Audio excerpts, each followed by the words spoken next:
La próxima pregunta es para el colega del diario Primera Edición, Tito Herman.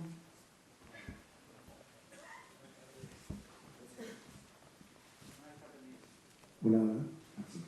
Bueno, ya que estábamos hablando de estos temas del costo energético que ha tenido en los últimos tiempos un debate bastante intenso, sobre todo la cuestión de discriminar cuáles son las partes que se deben a la provincia, en general con la administración de EMSA, y las que se deben a la nación, ¿no es cierto?, con los aumentos que se han dado. También hay se ve un panorama bastante, como usted bien señala, de esta inflación que se presenta y que hay mucha preocupación en los sectores económicos y productivos por el peso de todos estos factores, en el cual está también el costo impositivo, el peso impositivo, ¿no es cierto? Misiones, que ha tenido una política que se ha destacado con un perfil muy propio en los últimos años en lo impositivo, que ahora, como usted también bien señalaba, entramos en una nueva etapa con un contexto macroeconómico neoliberal. ¿Se contempla algún tipo de flexibilización o de búsqueda de armonizar las políticas fiscales, que algunos dicen que Misiones es la que tiene la mayor presión fiscal? Voy a comenzar por la última parte. Misiones es de lo que tiene la menor presión fiscal. Fíjense, tanto es así que cambió el modelo ahora, y no solo un pensamiento diferente al nuestro, pensamiento liberal, donde las recetas liberales supuestamente venían o contemplaban una inmediata, o no una inmediata, pero contemplan en teoría, ¿no es cierto?, una descarga fiscal. Hoy hay un espacio político que está gobernando con ese pensamiento, y no solo que ha mantenido, sino en la provincia de Buenos Aires lo ha subido, aumentó la carga fiscal. Entonces este es un debate que por ahí, a la luz de otras prioridades que están en la preocupación de la gente o por desinterés de quienes forman opinión desde los medios, no se ha tenido en cuenta. Pero no solo que han mantenido, sino que lo han profundizado, ¿no es cierto? Hoy en Misiones es muy fácil comparar para qué sirve esto, porque hay que empezar por ahí.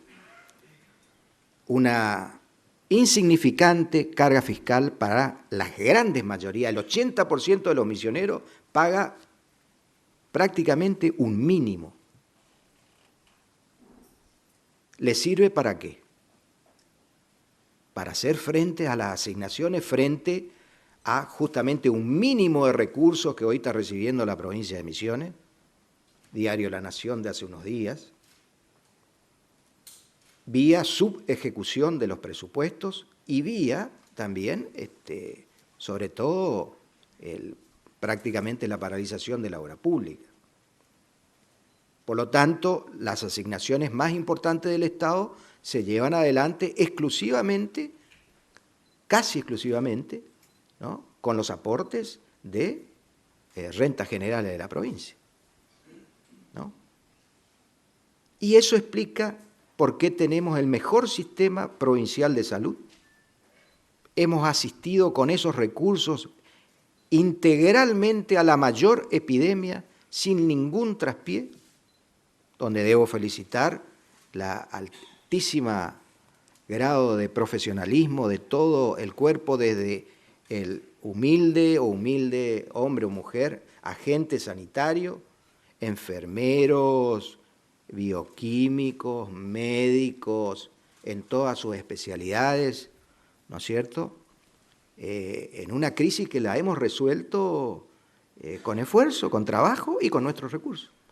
Felizmente, en un sistema de salud que lo hemos dotado y donde se ve claramente el destino de esa carga fiscal, que aparece también tan mal usada y aparece como no, tiene que aparecer como debe ser, como es esto. Y el otro gran sistema social, no hay cosas más importantes en lo social que lo que hemos hablado hace un poco, el trabajo,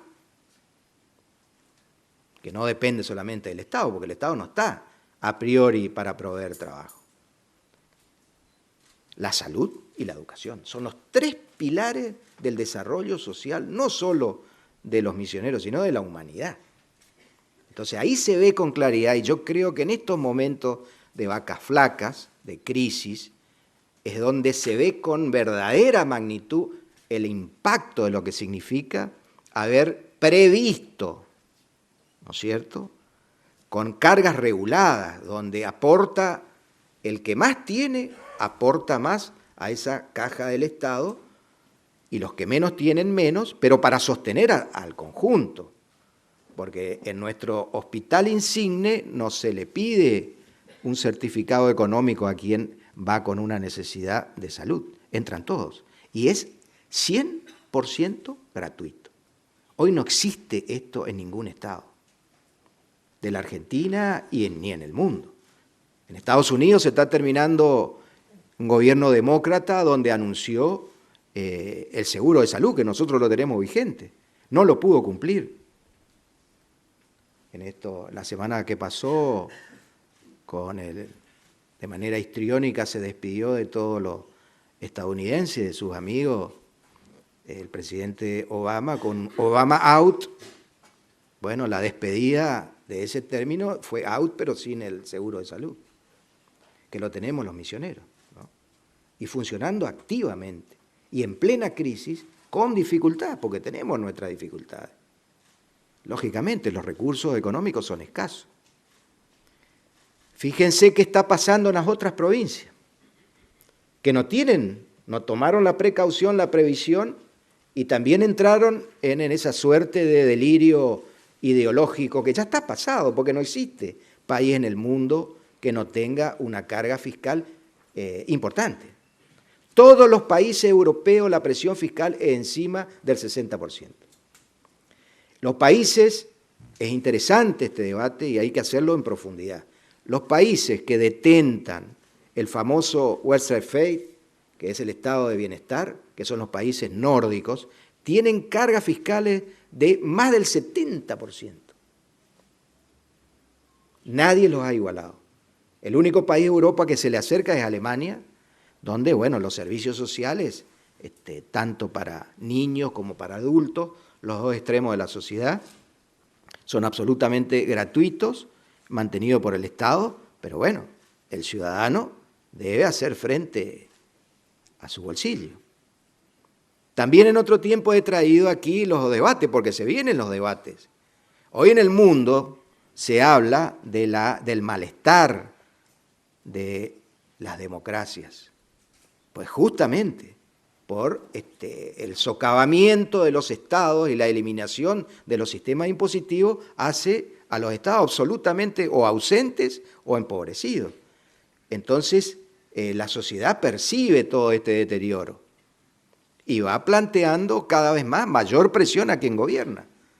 Por eso quien gobierna hoy tiene el desafío y su imagen cae muy rápidamente en función de gobierno, porque hay también una grieta entre lo que el ciudadano espera de su gobernante y de su gobierno y lo que recibe. Entonces, está visto que la economía solo satisface al capital, o en gran medida al capital, y la famosa esperanza de derrame no se cumple, ¿no? Y eso lo planteó muy bien en un libro que hace tiempo atrás acá lo trajimos a la discusión, Piketty, ¿se acuerdan? El capitalismo, el francés, el profesor de Sorbonne, el capitalismo en el siglo XXI. Bueno, hoy se está discutiendo en todas las élites económicas mundiales están discutiendo en poner un impuesto universal al capital. Más aún a partir de ahora de los Panama Papers, que se ha visto delante de todos los sistemas, no solamente los sistemas débiles de cuidado de este tipo de fuga de países latinoamericanos, sino europeos, americanos, hay demasiada plata guardada, ¿no es cierto? Y de todos los colores. Bueno, esto llama la atención por un lado y por otro lado no deja de ser una expresión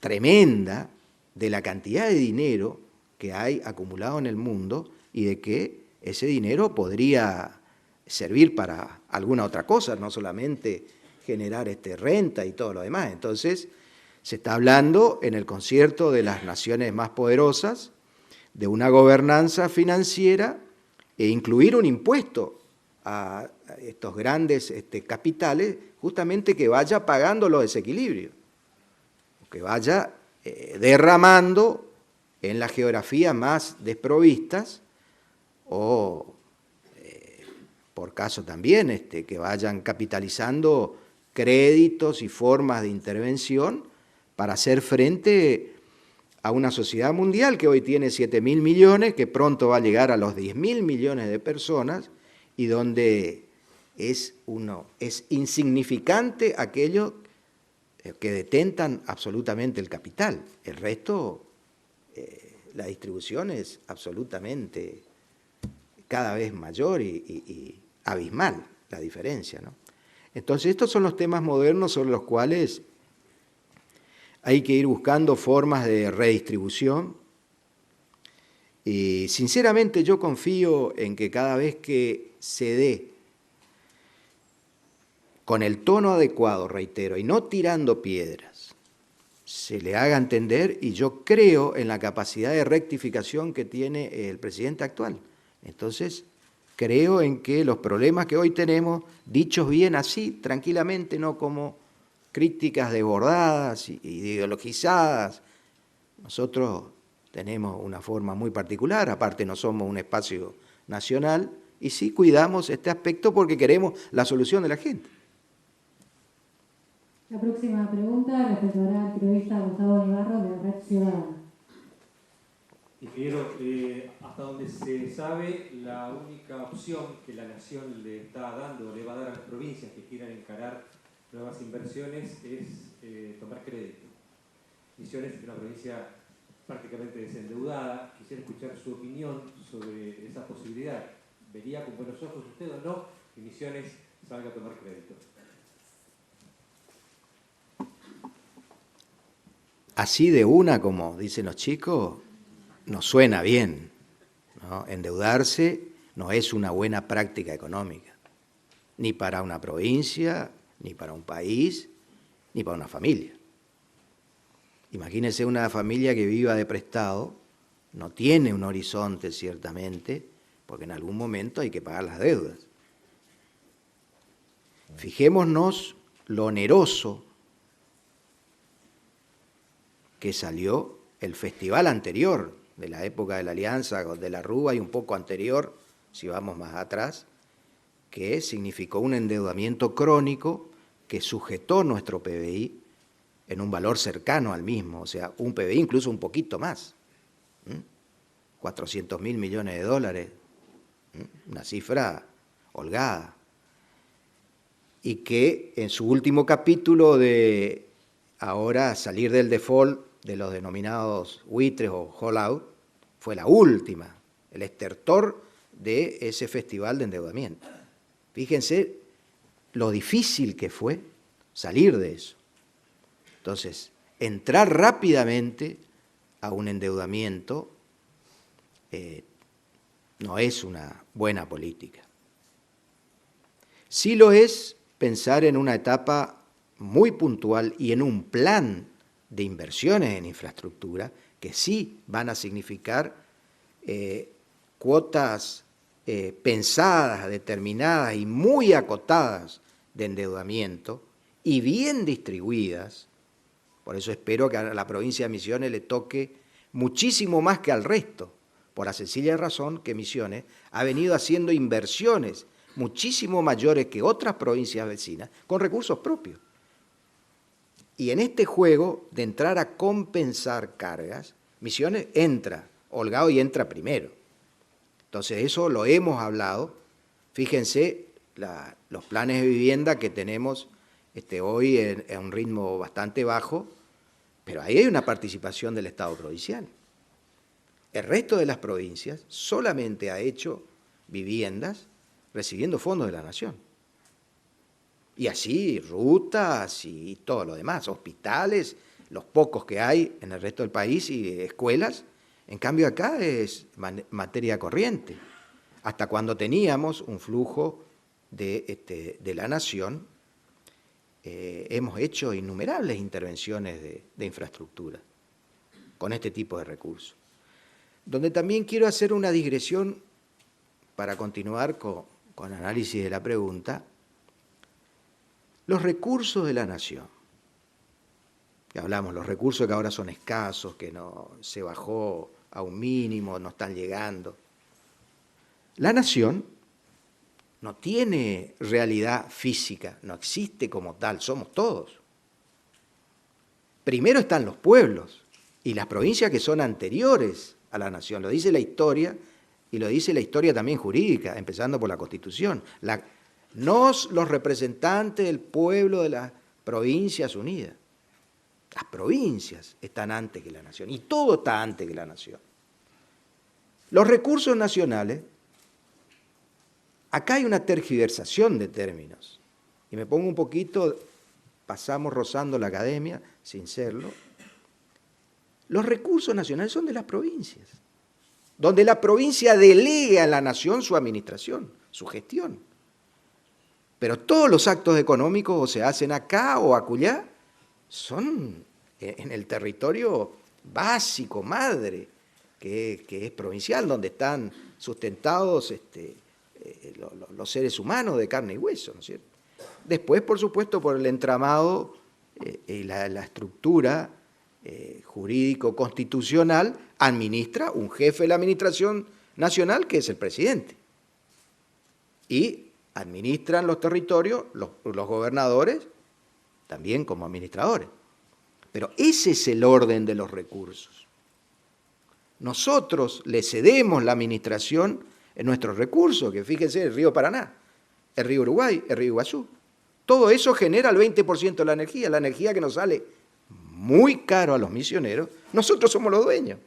Nosotros acá en la Cámara hemos venido advirtiendo, y en algún momento, espero que esté en vida para verlo, Misiones va a lograr la autonomía y también financiera en esta materia por ser dueño de los recursos hídricos, porque lo somos. Es una herencia ancestral también de nuestros hermanos ancestrales, y por la geografía y por todo, ¿no? Pero bueno, las historias políticas y sociopolíticas y políticas económicas van derivando en organizaciones que no las negamos, pero el origen de todas estas cuestiones es muy importante tenerlo presente, porque muchas veces no se sabe pelear y se acepta como creyendo que el concepto del recurso nacional o que la nación va a ser un plan es como si fuera el recurso de ellos. No, es un recurso que nos pertenece. Es un recurso que nos pertenece y sí está administrado por el poder reunido en la nación. Por eso que ponemos el énfasis cuando decimos, no, hay que asistirnos en mayor grado a los misioneros, porque el índice con que se administra, o supuestamente el índice de coparticipación, es un índice que es absurdo para el estado real de desarrollo que hoy tiene Misiones. Entonces, necesita un correctivo permanente, ¿no?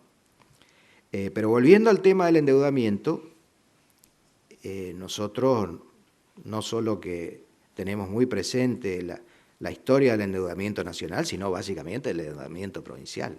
Acá ha significado no solo una actitud desaprensiva en su momento, con tasas del 8 o 9% de comisiones y de interés hasta el 30 o 40%, ¿no es cierto? Y valores que, bueno, hacían imposible el ejercicio del Estado en esa situación. Y ni hablar de las condiciones propias y las garantías de esos créditos, que como se los había tomado con la banca privada, se cobraban antes que los misioneros, y en los famosos mutuos, que son los términos sobre los cuales estaba el famoso, la garantía de la coparticipación, directamente los bancos acreedores se cobraban el dinero de los misioneros en el Banco Central o en el Banco Nación, que eran los bancos nacionales operadores. El dinero ni llegaba, la coparticipación ni llegaba a la provincia, que fueron situaciones vividas en la época de fines de 2001, 2002, en plena crisis, donde directamente estalló el sistema, ¿no? Antes del famoso corralito. Por lo tanto, hay que tener mucho cuidado con el endeudamiento. Nosotros no estamos y no tenemos ni un pedido de endeudamiento, menos para financiar gasto corriente. Eso sí, que está prácticamente prohibido pagar sueldo, como el conjunto de las otras provincias que no tienen rentas y creen que el impuesto es una elucubración ideológica, intelectual. Bueno, sí se van a endeudar y van a terminar en otro festival de bonos provinciales, como hace muy poco tiempo también recordamos. ¿Se acuerdan? El Secacor y todo lo demás. Bueno, estos productos en economía se paga muy caro los desaciertos, muy caro. Por lo tanto, ahí se ve, claro, por el ánimo del resolver por ahí el corto plazo, decir, bueno, alguien está dispuesto a prestarte, pero el que te presta, te cobra. Y bueno, si no podés hacer frente sin el crédito, ¿cómo vas a hacer frente después a la situación normal más el crédito? Porque las tasas y ese dinero no es regalo, ¿no es cierto? Entonces sí, y también en esto, en el endeudamiento, lo anunciado por el gobierno nacional, la mayor parte encabeza el gobierno nacional, que es lo lógico. El gobierno nacional tiene que endeudarse, sobre todo en las infraestructuras que son de capital intensivo, porque es el que debe promover todo esto. Alguna cuota de participación por ahí, en un grado muchísimo menor, que marque el compromiso y el esfuerzo de una provincia, sí vamos a estar, ¿no? O alguna obra social muy importante, completar, por decirlo, algún hospital o algún centro educativo de importancia, de primera necesidad, tangible. Bueno, ¿cuánto sale? Se podría tomar un crédito disponible para eso, pero nada más. Muy limitadamente.